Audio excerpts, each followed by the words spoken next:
Hello दोस्तों, apex studies के digital platform पे एक बार फिर से आप सभी दोस्तों का स्वागत है। चलिए भी दोस्तों अपन लोग आज स्टार्ट करते हैं अपना आगे का टॉपिक। देखिए भी अपन लोगों ने लास्ट टाइम पढ़ा था कैनिंग, तो कैनिंग के अंदर अपने कुछ एक पॉइंट बच गए थे, तो उनको अपन लोग एक बार के लिए नोट डाउन कर लेते हैं, क्योंकि यहाँ से बार बार अच्छे अच्छे क्वेश्चन आ जाते हैं, तो अपन लोग कुछ भी नहीं छोड़ेंगे, सारा कुछ पढ़ लेंगे। देखिए अगर मैं बात करूँ आपको पूछे डिब्बाबंदी के दौरान डिब्बाबंदी के दौरान यानी कि कैनिंग के दौरान एथाइलिन अवशोषक के रूप में किस रसायन का उपयोग में लिया जाता है, तो आपको याद रखना है KMnO4 यानी कि पोटेशियम परमैंगनेट। किसको? Potassium permanganate. जो पोटेशियम परमैंगनेट नाम का रसायन होता है, इसे डिब्बाबंदी के दौरान काम में लेते हैं।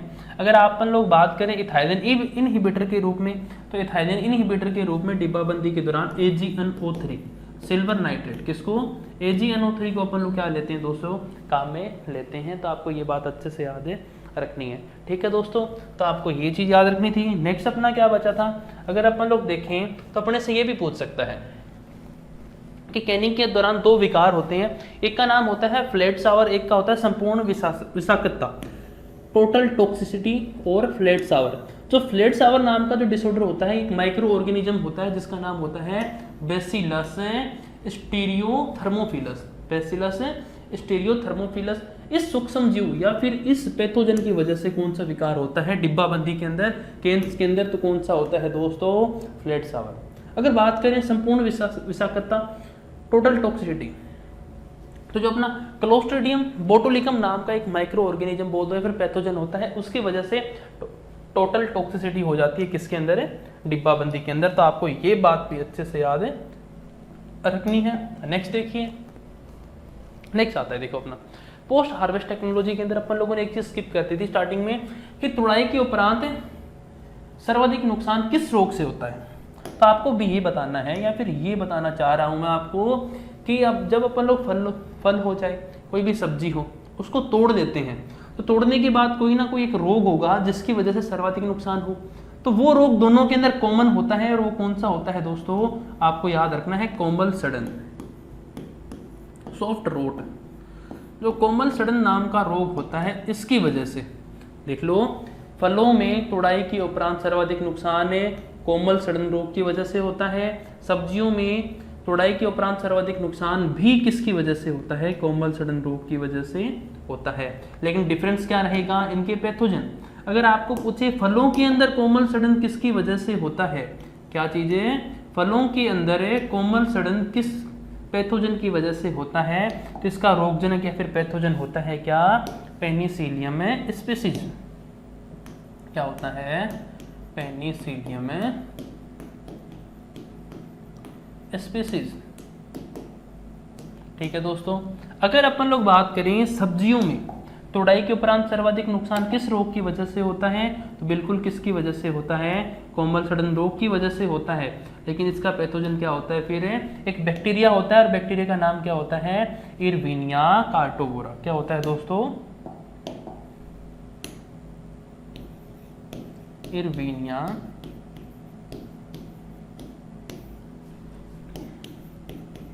कार्टोवोरा। इरविनिया कार्टोवोरा नाम का जो बैक्टीरिया होता है, इसकी वजह से क्या होता है, सब्जियों में सॉफ्ट रोट या फिर कोमल सड़न रोग होता है।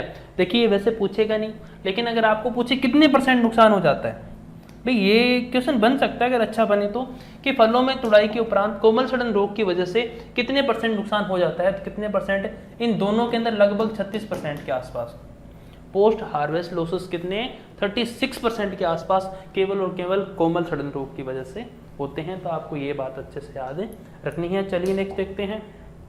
देखो नेक्स्ट अपना, वैसे तो कैनिंग खत्म हो चुकी है, लेकिन कैनिंग के बाद में मैं आपको थोड़ी बहुत टर्मिनोलॉजी है वो बताना चाहूँगा, क्योंकि बहुत बार अपने वहाँ से क्वेश्चन आ जाते हैं। अपन लोग कुछ भी नहीं छोड़ेंगे, छोड़ना तो कुछ भी नहीं है, सारा पढ़ लेंगे, पढ़ेंगे भी इतने अच्छे से कि आप याद भी रखोगे। देखो भाई, अगर अपन लोग बात करें कुछ एक टर्मिनोलॉजी की, यानी कुछ विशेष तथ्य बोल दो, तो उसके अंदर सबसे पहले आप लोगों ने कभी ना कभी नाम सुना होगा ब्राउनिंग। क्या चीज है, ब्राउनिंग। इसको हेडिंग दे देते हैं अपन लोग, विशेष तथ्य, विशेष तथ्य। उसमें सबसे पहले एक नंबर पे अपन लोग बात करते हैं किसकी, ब्राउनिंग, यानी कि भूरापन, हिंदी में इसे क्या बोलते हैं दोस्तों? भूरापन। देखिए, अगर मैं बात करूं ब्राउनिंग या फिर भूरापन किसे कहते हैं, तो आपको याद रखना है, कभी कभार क्या होता है अपन लोग कोई भी फल हो या फिर कोई भी सब्जी हो, एक उदाहरण से मानो कि कोई क्या है, फल है या फिर कोई क्या है, सब्जी है, कोई भी फल हो या फिर सब्जी है, इसको अपन लोग काट देते हैं। क्या कर देते हैं? काट देते हैं। तो काटने के बाद इसमें क्या आ जाता है? भूरापन आ जाता है। क्या आ जाता है? भूरापन आ जाता है। तो इसे अपन लोग क्या बोलते हैं? Generally browning. लेकिन बहुत सारी बात देखते हैं अपन लोग, कोई भी अपन लोग एक पतीला लेते हैं, उसमें चीनी वगैरह होती है, उसको गर्म करते हैं, तो धीरे धीरे वो भी क्या हो जाती है? भूरी हो जाती है ना। क्या थी अपनी? ये चीनी थी, ये भी तो भूरी हो जाती है। तो इसे भी अपन लोग क्या बोल सकते हैं? भूरापन। तो अपने को बहुत सारी जगह ये भूरापन या फिर ब्राउनिंग देखने को मिलता है।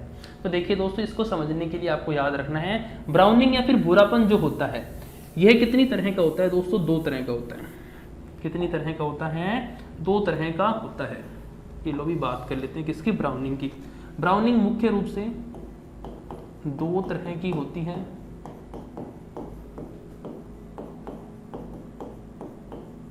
अब देखिए कौन कौन सी 2 तरह की। सबसे पहले 1 नंबर पे आती है एंजाइमेटिक ब्राउनिंग। एंजाइमेटिक ब्राउनिंग, ये लो, ये क्या आ गई अपनी? Enzymatic browning. और 2 नंबर पे आती है क्या? Non enzymatic browning.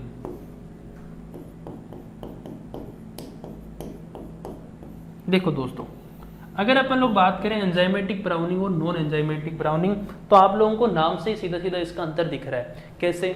अगर मैं बात करूं एंजाइमेटिक ब्राउनिंग किसे कहेंगे, तो एंजाइमेटिक ब्राउनिंग उसे कहेंगे ऐसी ब्राउनिंग जो किसकी वजह से हो? एक एंजाइम की वजह से हो। किसकी वजह से हो? एक एंजाइम की वजह से हो, उसे क्या बोलेंगे? Enzymatic browning. सामान्यतः अब आप लोग देखना क्वेश्चन क्या बनेगा। आप लोगों ने देखा जब भी अपन लोग सेब को काट करके थोड़ी देर के लिए छोड़ देते हैं तो उसमें भूरापन आ जाता है। आलू को काट करके थोड़ी देर के लिए छोड़ देते हैं तो उसमें भूरापन आ जाता है। इसी तरह बैंगन में पूछा जाता है, बैंगन में काटने के बाद भूरापन आ जाता है। तो उसके पीछे का कारण होता है एंजाइमेटिक ब्राउनिंग। एक एंजाइम होता है जिसका नाम होता है दोस्तों क्या? पीपीओ। क्या नाम होता है? पीपीओ, यानी कि पॉलीफिनोल ऑक्सीडेज।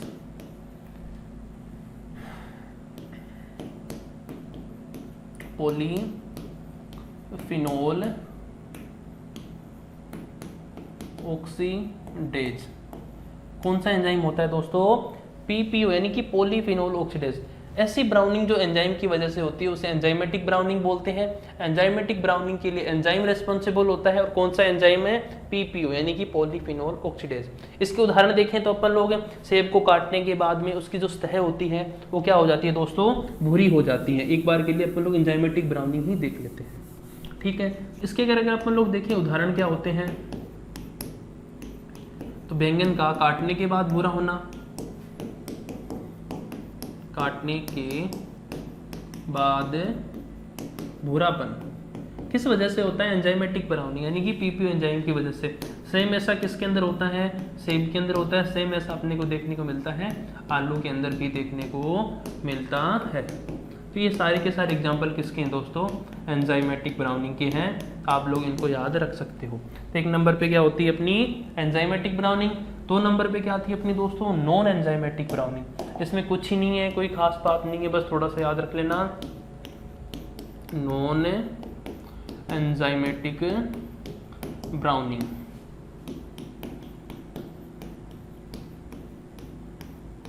देखिए, अगर बात करें नॉन एंजाइमेटिक ब्राउनिंग, ऐसी ब्राउनिंग जो एंजाइम की वजह से नहीं हो रही, तो किसकी वजह से होगी? कभी कभार तुम लोगों ने देखा है अपन लोग चीनी को लेते हैं एक पतीले के अंदर, उसे गर्म कर रहे होते हैं, तो गर्म करने के बाद में क्या हो जाता है? उसमें भूरापन आ जाता है, और इस रिएक्शन को अपन लोग क्या बोलते हैं? कार्मेलाइजेशन। क्या बोलते हैं? कार्मेलाइजेशन। तो नॉन एंजाइमेटिक ब्राउनिंग क्या होगी? चीनी व चीनी से संबंधित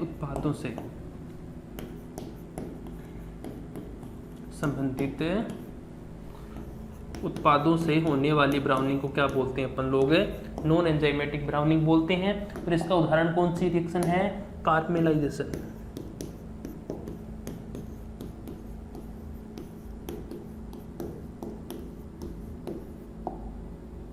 देखिए, ये थोड़ा नीचे चला गया ज़्यादा, इससे अपन लोग थोड़ा साइड में लिखते हैं। उदाहरण क्या आएगा इसका दोस्तों, पहले छोटा हो जाए भाई। उदाहरण की बात करें तो क्या आएगा, कार्मेलाइजेशन। ठीक है, ये क्या आ गई आपकी नॉन एंजाइमेटिक ब्राउनिंग। ठीक है, आपको एक तो ये फैक्ट बताना था, ब्राउनिंग किसे कहते हैं, कितनी तरह की होती है, आपके सामने है, 2 तरह की होती है। एक बार जल्दी जल्दी सुन लीजिएगा, एंजाइमेटिक ब्राउनिंग और non enzymatic browning. Enzymatic browning ऐसी ब्राउनिंग जो किसकी वजह से होती है दोस्तों, एक एंजाइम की वजह से होती है, और वो एंजाइम कौन सा होता है, पीपीओ, पॉलीफिनोल ऑक्सीडेज। ये किस किस में देखने को मिलती है, उदाहरण देख लो, बैंगन को काटने के बाद भूरा हो गया, सेब का काटने के बाद भूरा होना, आलू का काटने के बाद भूरा होना। अब देखो, तुम्हें अगर कभी भी एंजाइमेटिक ब्राउनिंग से क्वेश्चन आया, उसने पूछा बैंगन को काटने के बाद भूरापन क्यों हो जाता है, आप बताओगे एंजाइम। अगर एंजाइम ऑप्शन में नहीं है तो अपने एंजाइम का नाम दे देगा, पीपीओ, पॉलीफिनोल ऑक्सीडेज। अगर यहाँ पर पीपीओ, पॉलीफिनोल ऑक्सीडेज भी नाम नहीं दिया तो क्या देगा वो अच्छा क्वेश्चन बनाएगा, तो ऐसे देगा फिनोल्स का ऑक्सीकरण। क्या देगा, फिनोल्स का ऑक्सीडेशन या फिर ऑक्सीकरण। तो पीपीओ का अर्थ ही क्या है, पॉलीफिनोल ऑक्सीडेज, यानी कि फिनोल्स का ऑक्सीकरण नहीं तो हो रहा है, उसे इंग्लिश में लिख दिया बस, फिनोल्स का ऑक्सीकरण। नॉन एंजाइमेटिक ब्राउनिंग चीनी और चीनी से संबंधित उत्पादों की वजह से होती है। अब देखते हैं अपन लोग आगे देखिए, 2 टर्मिनोलॉजी है अपनी,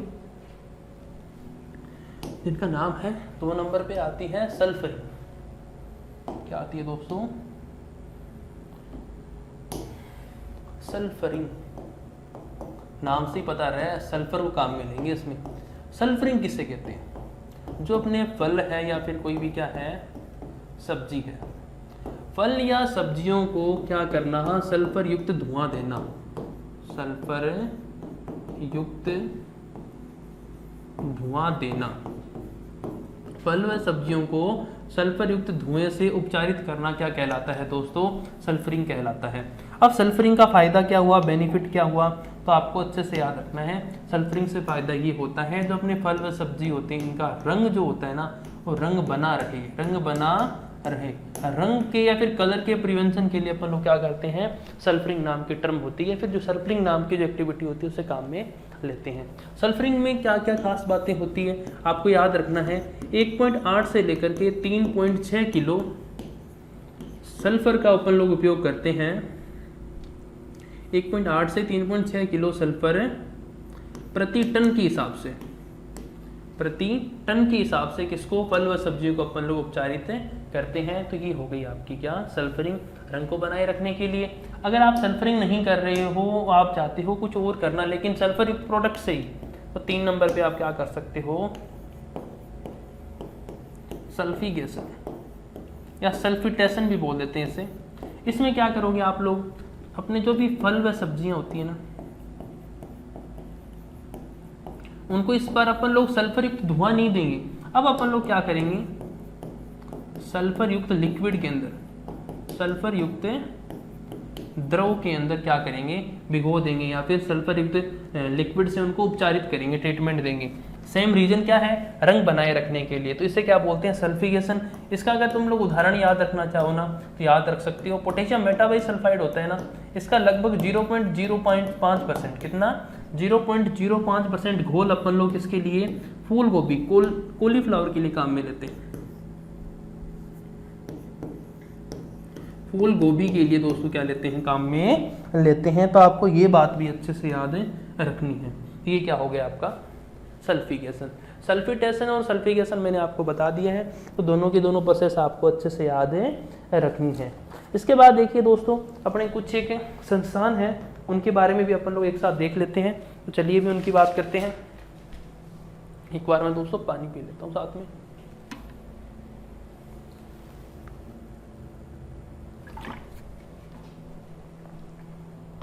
चलिए भी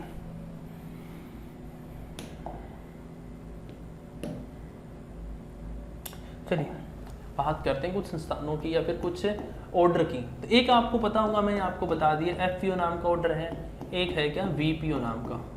एफपीओ की फुल फॉर्म होती है क्या, fruit product order, fruit product order. अब आपको याद रखना है, यहाँ पर क्या नहीं है, फूड नहीं है, क्या आएगा यहाँ पे, फ्रूट प्रोडक्ट ऑर्डर। तो आपको याद रखना एक ऑर्डर है जिसका नाम है एफपीओ। ये कब पारित हुआ दोस्तों, ये 1955 में। कब है, 1955 के अंदर ये लागू हुआ था। एफपीओ का क्या काम है, जो अपना फ्रूट प्रोडक्ट ऑर्डर है ये बोलता है कोई भी आप उत्पाद बना रहे हो, कोई भी परिरक्षित पदार्थ है उसका परीक्षण कर रहे हो, उसके अंदर कौन से रसायन का उपयोग करोगे। जैसे कि मैंने आपको बताया था स्थायी परीक्षण में एफपीओ के अनुसार भारत में केवल और केवल अपन लोग दो चीज़ों का, दो केमिकल का ही उपयोग कर सकते हैं परीक्षण के अंदर, जैसे कि सल्फर डाइऑक्साइड गैस और अपना एक बेंजोइक अम्ल। किस प्रोडक्ट के अंदर अपने को कितनी टीएसएस, कितनी अम्लता, कितनी अपना उसका पीएच होना चाहिए, सारी चीज़ें मेजर करता है कौन, एफपीओ। इसके बाद अगर अपन लोग बात करें वीपीओ, वीपीओ की फुल फॉर्म क्या होती है, वेजिटेबल प्रोडक्ट ऑर्डर। वेजिटेबल है प्रोडक्ट ऑर्डर, प्रोडक्ट ऑर्डर। जो अपना वीपीओ है ये कब पारित हुआ था, 1967 के अंदर। तो आपको ये दोनों की दोनों बातें अच्छे से याद रखनी है। इसके बाद अपना एक एक्ट और है जिसका नाम है क्या, एफपीए। क्या नाम है, एफपीए।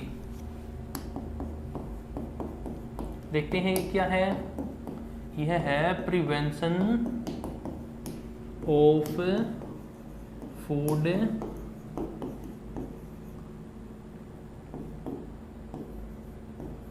Adulteration act. क्या है, prevention of food adulteration act. ये कब आया था दोस्तों, 1954 के अंदर। कब आया था, ये है 1954 के अंदर। तो आपको ये वाला ऑर्डर भी अच्छे से याद रखना है, एफपीए। इसके बाद देखिए एक संस्थान है जिसका नाम है क्या,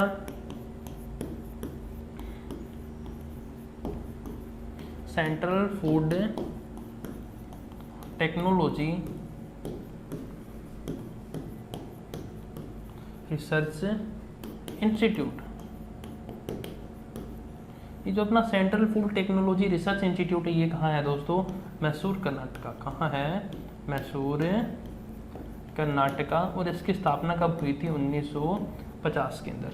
इसके अलावा अगर अपन लोग और बात करें तो अपना एक आता है क्या दोस्तों, एक संस्थान और है जिसका नाम है क्या दोस्तों, central institute of post harvest engineering and technology. क्या नाम है, सेंट्रल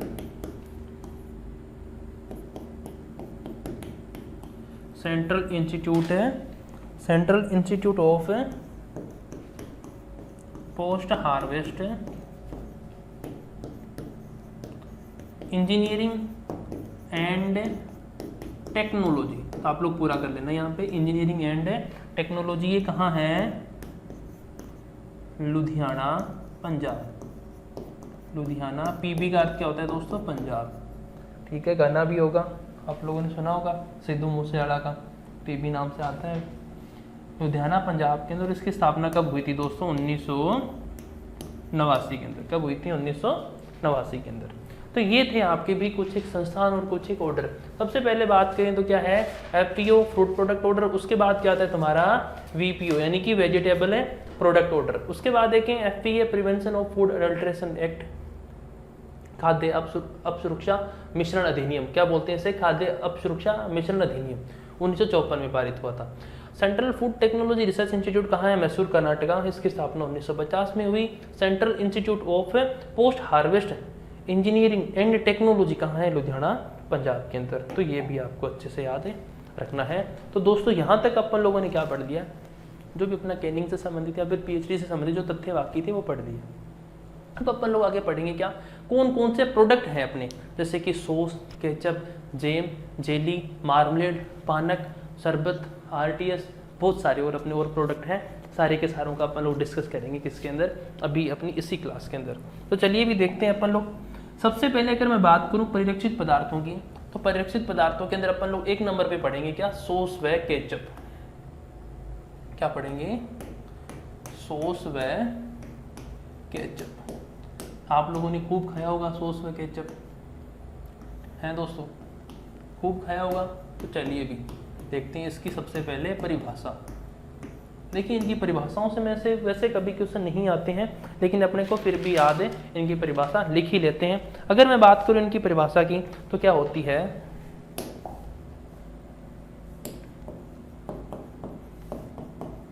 टमाटर के रस को चीनी, सिरका, टमाटर के रस को चीनी, सिरका व मसालों के साथ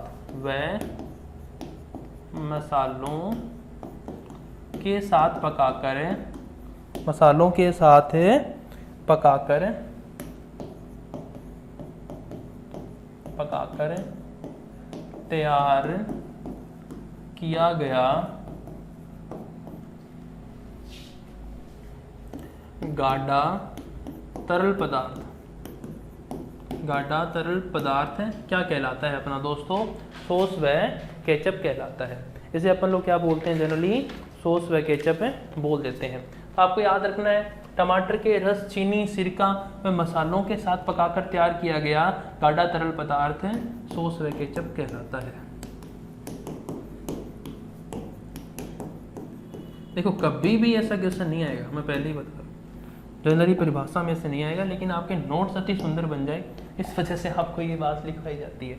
देखो अगर अपन लोग बात करें आगे, परिभाषा तो अपन लोगों ने देख ली। अब देखो यहीं से एक फैक्ट याद रखना, मैंने आपको पहले ही बताया था, सॉस व केचप के परिरक्षण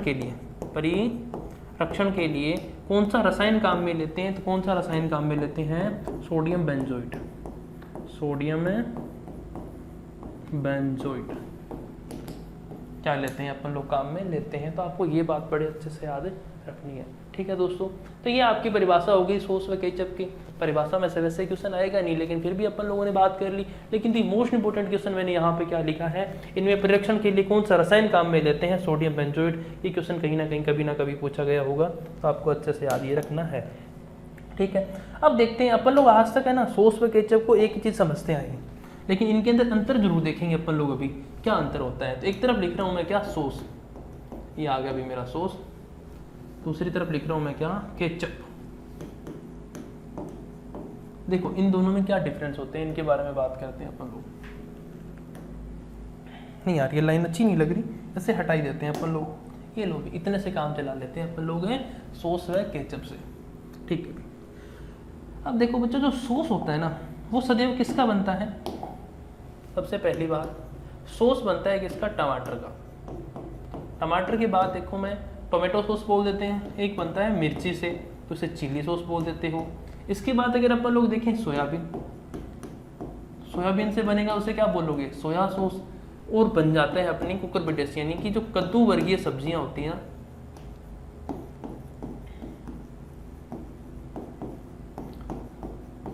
से बनता है। और मैं बता रहा हूँ कद्दू वर्गीय सब्जियां क्या, यहाँ पे ETC भी लिख लो, इत्यादि। जो सॉस होता है अपना टमाटर, मिर्च, सोयाबीन, कद्दू वर्गीय सब्जियां इत्यादि से बनता है। तो सॉस तो भाई टमाटर के अलावा बहुत सारी चीज़ों से बनता है। लेकिन अगर मैं यहीं पर बात करूँ केचप की, किसकी दोस्तों? केचप की। तो केचप किससे बनता है दोस्तों? सिर्फ और सिर्फ किससे बनता है? टमाटर से ही बनता है। केचप किससे बनता है दोस्तों? सिर्फ और सिर्फ टमाटर से बनता है। तो इसका ये क्या हो गया? एक नंबर पॉइंट, केवल टमाटर से बनता है।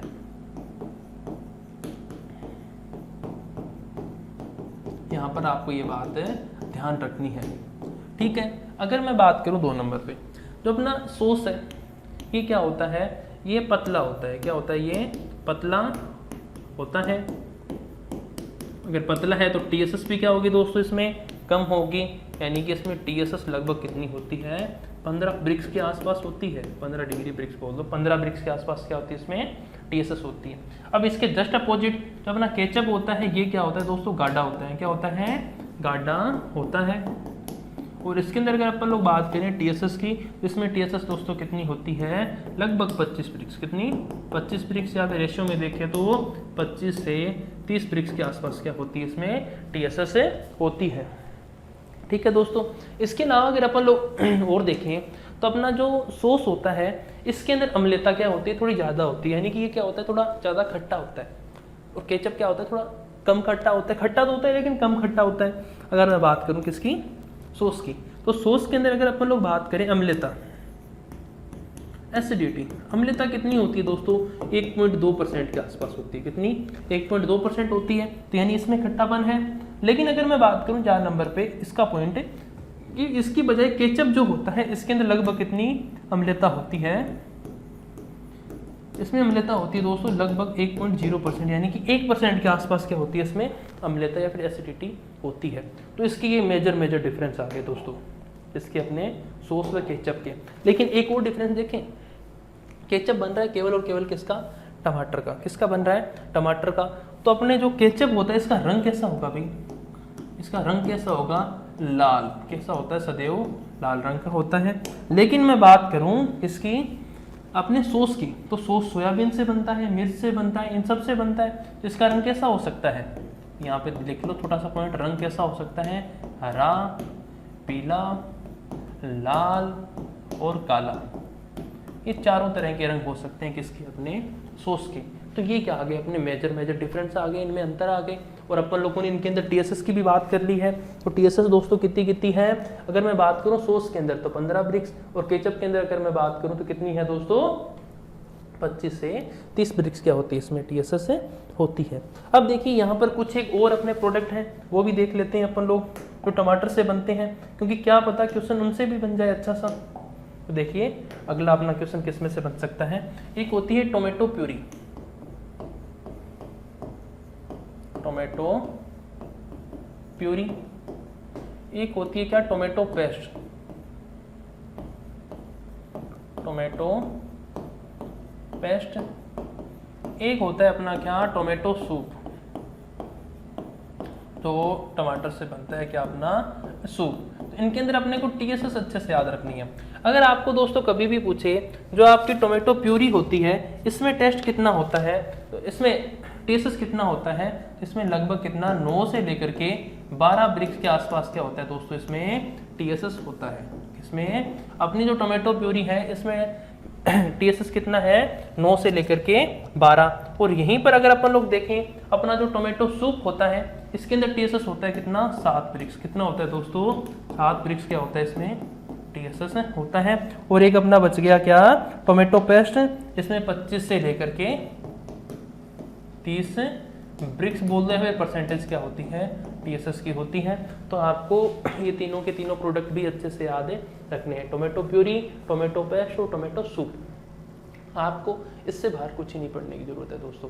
तो आपके सामने आगे हैं आपके सारे के सारे प्रोडक्ट। तो ये क्या था अपना सॉस और केचप, इसके साथ में अपन लोगों ने एडिशन में भी इनके साथ साथ कुछ चीज़ें और पढ़ ली।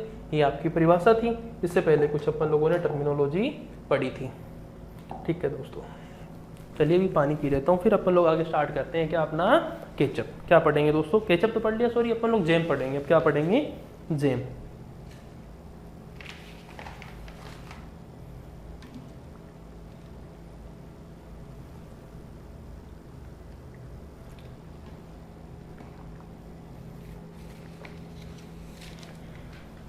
चलिए भी दोस्तों अब अपन लोग स्टार्ट करते हैं क्या, जैम। तो आपको सॉस और केचप जो है ना, इनके अंदर ये सारे पॉइंट अच्छे से याद रखने हैं। ठीक है, ये भी याद रख लेना। चलो यहाँ पर मैं आपको एक इसमें डिसऑर्डर भी बता देता हूँ। एक दिक्कत आती है जब अपन लोग क्या बनाते हैं, सॉस बनाते हैं या फिर केचप बनाते हैं, तब अपने सामने एक समस्या आती है।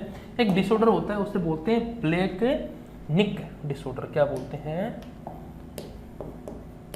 ब्लैक निक, फिर ब्लैक रिंग भी बोल देते हैं इसे। ब्लैक निक नाम का एक डिसऑर्डर होता है। ये किसकी वजह से होता है दोस्तों, जब भी अपन लोग सॉस या केचप बनाते हैं उसमें डालते हैं क्या, लौंग। क्या डालते हैं, लौंग। जैसे कि मान लो ये क्या है, लौंग। लौंग का ये ऊपर वाला भाग होता है, इसमें क्या होता है दोस्तों, टेनिन होता है।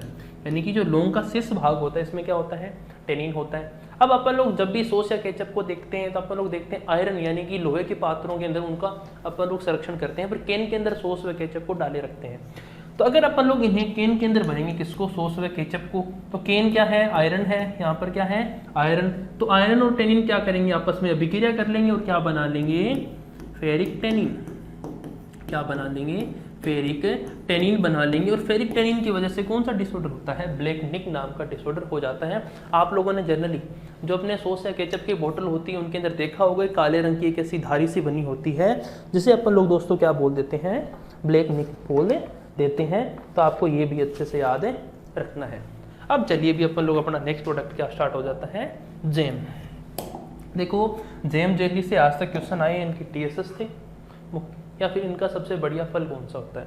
तो 4 क्वेश्चन है पहले ही बोल देते हैं अपन लोग। जैम सबसे बढ़िया बनता है सेब का, इसमें टीएसएस होती है 68 ब्रिक्स। जेली सबसे बढ़िया बनती है किसकी दोस्तों?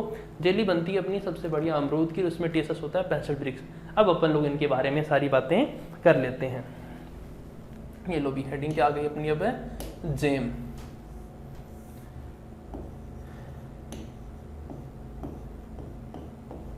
चलिए भी दोस्तों जेम की सबसे पहले देखते हैं परिभाषा।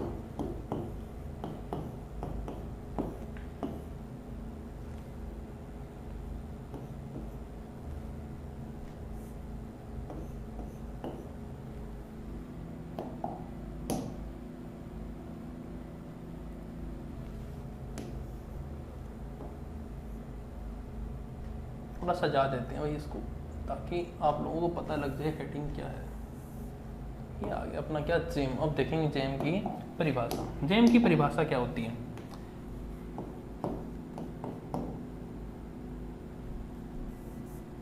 पूर्ण परिपक्व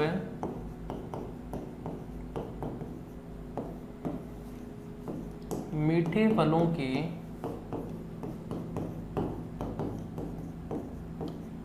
पूर्ण परिपक्व मीठे फलों के गुद्दों को या फिर गुद्दे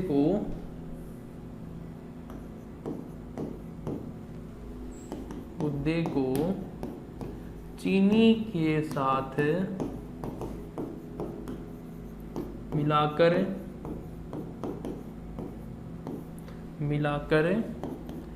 तैयार सुसंगठित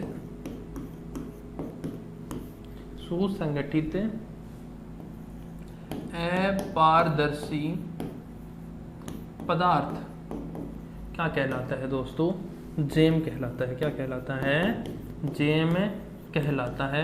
इतनी बड़ी परिभाषा में एक छोटी सी बात है, क्या है अपन लोग क्या करेंगे, जो अपने पूरे या फिर पूर्ण रूप से पके हुए फल होते हैं ना, उनको अपन लोग क्या करेंगे, तोड़ लेंगे। ठीक है, उनके अंदर जो उनका फलों का जो गुद्दा है ना, फलों के गुद्दे के साथ में मिला देंगे चीनी और उसको पकाएंगे। प्रोसेस तो अपन लोग आगे पढ़ेंगे, परिभाषा की बात कर रहे हैं। उनको क्या करेंगे अपन लोग, पकाएंगे, और पकाने के बाद लास्ट में एक प्रोडक्ट बनेगा जो क्या होगा, सुसंगठित, यानी कि अच्छे रूप से जमा हुआ होगा, उसके अंदर से अपन लोग आर पार नहीं देख सकते। तो मैंने यहाँ क्या लिखा है, अपारदर्शी। ये जो अपारदर्शी पदार्थ बनेगा इसे क्या बोलेंगे, जेम। क्या बोलेंगे दोस्तों, जेम बोलेंगे। अब अपन लोग बात करते हैं जेम के अंदर कौन कौन से अवयव होते हैं, कौन कौन से इसके अंदर एलिमेंट्स होते हैं। तो देखिए भी जेम की बात कर लेते हैं अब अभी अपन लोग अवयव की। नेक्स्ट पेज में देख लेते हैं दोस्तों, जेम में कौन कौन से अवयव होते हैं। देखो सबसे पहले बात करते हैं जेम के अंदर, अपन लोगों ने परिभाषा में देखा था फल गुद्दा काम में लेते हैं, और क्या काम में लेते हैं दोस्तों, और जल भी होता है, इसके अंदर टीएसएस भी होती है, इसमें एसिडिटी यानी कि अम्लता भी होती है, इसका पीएच मान भी होता है। अगर अपन लोग बात करें सबसे पहले जेम के अंदर फल गुद्दा कितने परसेंट होता है, तो जेम में लगभग 45% हिस्सा क्या होता है, या फिर 45% अपन लोग क्या काम में लेते हैं, फल गुद्दा। इसके बाद अगर अपन लोग देखें जल कितना लेते हैं दोस्तों, इसमें 33 से लेकर के 38% इसमें क्या होता है, जल होता है। और जेम की टीएसएस आपको अच्छे से याद रखनी है, फ्रूट प्रोडक्ट ऑर्डर के अकॉर्डिंग लगभग कितनी, 68 ब्रिक्स या फिर 68% बोल दो। जनरल टीएसएस को अपन लोग ब्रिक्स में नापते हैं, 68 ब्रिक्स के आसपास क्या होती है, इसमें टीएसएस होती है। इसमें अम्लता की बात करें तो 0.5 से लेकर के 0.6% क्या होती है दोस्तों, इसमें अम्लता होती है। और इसका पीएच मान होता है कितना, 3.5 से लेकर के 3.7 क्या होता है दोस्तों, इसका पीएच मान होता है। तो आपके सामने लिखा हुआ है इसके अंदर अवयव कौन कौन से होते हैं। सबसे पहला अवयव फलगुदा, उसके बाद जल, फिर अगर अपन लोग बात करें अम्लता, उसके बाद पीएच मान। ये क्या आ गया दोस्तों अपना जेम के आगे क्या, अवयव। अब अपन लोग देखेंगे जेम को बनाने की प्रक्रिया। जिस तरह से केनिंग की थी ना दोस्तों, उसी तरह से इसकी भी एक प्रक्रिया है। चलिए भी स्टार्ट करते हैं क्या जेम बनाने की प्रक्रिया।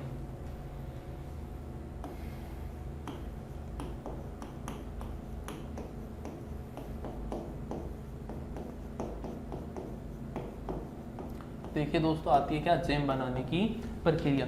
अपन लोग केनिंग के अंदर भी अपना सबसे पहला पॉइंट क्या था, फलों का चयन। तो यहाँ पर भी क्या रहेगा, सबसे पहला पॉइंट है फलों का चयन। एक नंबर पे क्या होगा दोस्तों, फलों का चयन। 2 नंबर पे अपना पॉइंट क्या रहेगा मुख्य रूप से यहाँ पर 2 नंबर पे वही फलों को धोना। फलों को धोने के बाद अपन लोग क्या करेंगे दोस्तों, फलों की तैयारी व ब्लांचिंग।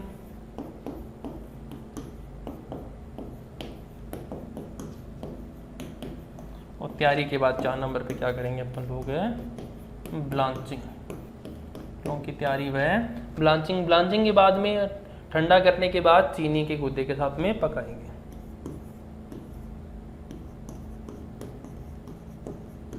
ठंडा करना। और 6 नंबर पे क्या है अपना, 6 नंबर, चलिए आगे देखते हैं। तो चलिए भी दोस्तों अपन लोग बात करते हैं इन्हीं सब पॉइंट की। सबसे पहला पॉइंट क्या है अपना, फलों का चयन। अब देखो भाई इसके अंदर कोई क्वेश्चन नहीं बनता है, बस एक फैक्ट बनता है। वो क्या है, किस तरह के फलों का चयन करोगे। तो आपको याद रखना है सदैव अपन लोग क्या करेंगे, पूर्ण परिपक्व, कैसे पूर्ण परिपक्व फलों का चयन करेंगे। पूर्ण परिपक्व फलों का क्या करेंगे दोस्तों, चयन करेंगे। इससे फल जो पूर्ण रूप से परिपक्व है उनका चयन करेंगे। अब यहाँ पर आपको याद रखना है जैम बनाने के लिए सबसे बढ़िया फल, सबसे बेस्ट फ्रूट कौन सा होता है। तो आपको याद रखना है सबसे बढ़िया फल होता है क्या, सेब। सेब के बाद देखें तो अनानास। क्या होता है, अनानास। तो आपको ये दोनों चीजें याद रखनी है। फलों का चयन मुख्य रूप से किस फल का करना चाहिए अपने को, सेब का, उसके बाद अनानास, क्योंकि सबसे बढ़िया जैम इन्हीं का बनता है। तो जैम बनाने के लिए पूर्ण परिपक्व फलों का चयन करते हैं। उसके बाद फलों को धोना, इसमें बताने की जरूरत नहीं है, पानी लेके आओ बाल्टी भर के, उससे में फलों को धो लो। उसके बाद फलों की तैयारी करना, तैयारी यानी कि उनको काटना पीटना है, छिलके उतारने, वो सारी चीज़ें किसमें आ जाएगी, फलों की तैयारी के अंदर। ब्लांचिंग, ब्लांचिंग कितनी बार बात कर चुके हैं। कोई भी प्रोडक्ट बनाने से पहले अपन लोग फल सब्जियों को काट करके क्या करेंगे, ब्लांचिंग, उनका रंग व स्वाद बना रहे। उसके बाद क्या होता है, उनको ठंडा करना। इसके बाद क्या करेंगे, चीनी के साथ मिलाकर पकाएंगे। 6 नंबर पे पॉइंट क्या आएगा अपना, चीनी मिलाकर या फिर चीनी के साथ चीनी मिलाकर पकाना। अब इसमें दोस्तों आपको एक बात याद रखनी है, स्टार्टिंग में क्या करना है आपको, कुल चीनी का केवल और केवल क्या, कुल चीनी का केवल और केवल 1/3 भाग ही काम में लेना है, यानी कि उसका तीसरा हिस्सा ही काम में लेना है। उसके साथ अपने को क्या करना है, फलों को, फल के गुदे को डालना है और उसे पकाना है। तो अपना अगला पॉइंट कौन सा था इसमें, चीनी के साथ पकाना। चीनी के साथ पकाने के बाद में क्या आता है, सिट्रिक अम्ल को डालना। 6 नंबर या 7 नंबर क्या आता है, सिट्रिक अम्ल मिलाना। सिट्रिक अम्ल मिलाना। अब देखो आपसे पूछेगा कौन सा अम्ल मिलाया जाता है, तो सिट्रिक एसिड मिलाया जाता है। लेकिन इसमें भी एक फैक्ट बन जाता है, अगर अपन लोग इस उत्पाद के अंदर सिट्रिक अम्ल मिला रहे हैं तो कितने डिग्री सेल्सियस तापमान पे मिलाएंगे, तो याद रखना 103 डिग्री सेल्सियस तापमान पे अपन लोग क्या करते हैं दोस्तों, सिट्रिक अम्ल मिलाते हैं। किसके अंदर, अपने जैम के अंदर। तो अपना 7 नंबर पे पॉइंट क्या था दोस्तों, सिट्रिक अम्ल को मिलाना। तो अभी तक अपन लोगों ने 7 पॉइंट पढ़ लिए हैं। इसके साथ अगर अपन लोग देखें, अगला अपना पॉइंट आता है क्या, अंतिम बिंदु जांच। क्या आता है दोस्तों, अंतिम बिंदु जांच। अब अपन लोग चेक करेंगे क्या जैम बन करके तैयार हो गया क्या। देखो 8 नंबर पे आता है क्या,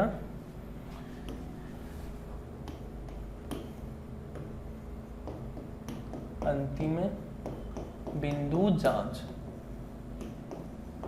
अब देखो अंतिम बिंदु जांच बिल्कुल आसान है। सबसे पहले आप लोग क्या करो, रिफ्रैक्टोमीटर लेके आओगे, उससे देखोगे टीएसएस। अगर अपने जैम के अंदर 68 ब्रिक्स के आसपास क्या हो गई दोस्तों, टीएसएस हो गई, तो क्या है, पककर तैयार है। फिर आप लोग क्या करोगे, जैम थर्मामीटर लेके आओगे, उसमें तापमान देखोगे।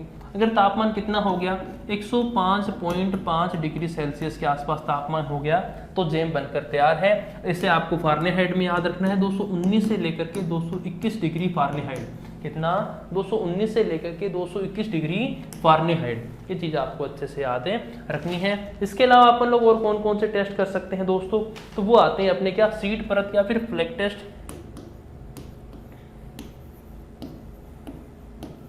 सीड, इसे परत या फिर बोलते हैं अपन लोग क्या, फ्लैक टेस्ट। इसके अंदर क्या होता है, जब अपन लोग सीड के ऊपर जैम को गिरा करके देखते हैं, अगर वह कच्चा है और अगर वह पक्का है। कच्चा है तो वह टुकड़ों के रूप में गिरेगा, टुकड़ों के रूप में गिरेगा। अगर वह पक्का है तो वह एक साथ गिरेगा। कैसे गिरेगा दोस्तों, एक साथ गिरेगा। इसे सीट टेस्ट, फलक टेस्ट या फिर अपन लोग हैं पथ टेस्ट भी दोस्तों इसे बोलते हैं। तो ये थे आपके क्या मुख्य रूप से अपने टेस्ट। इसके अलावा भी अपन लोग देख सकते हैं एक टेस्ट होता है जिसका नाम होता है वजन परीक्षण। क्या नाम होता है जिसका? अगर अपन लोग नेक्स्ट टेस्ट देखें तो कितने नंबर टेस्ट देख लिए अपन लोगों ने? 3 देख लिए थे। 4 नंबर पे आता है अपना क्या? वजन परीक्षण।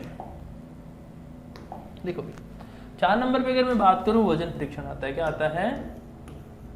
वजन परीक्षण। अब देखो वजन परीक्षण में क्या है, आपने जो चीनी ली थी ना स्टार्टिंग में, जितनी चीनी ली थी उसका वजन देख लो। अगर उस चीनी के 1.5 गुना अगर अपना जेम हो गया तो क्या है, पक करके तैयार है। तो यहाँ पे क्या आएगा? ली गई चीनी का 1.5 गुना वजन होने पर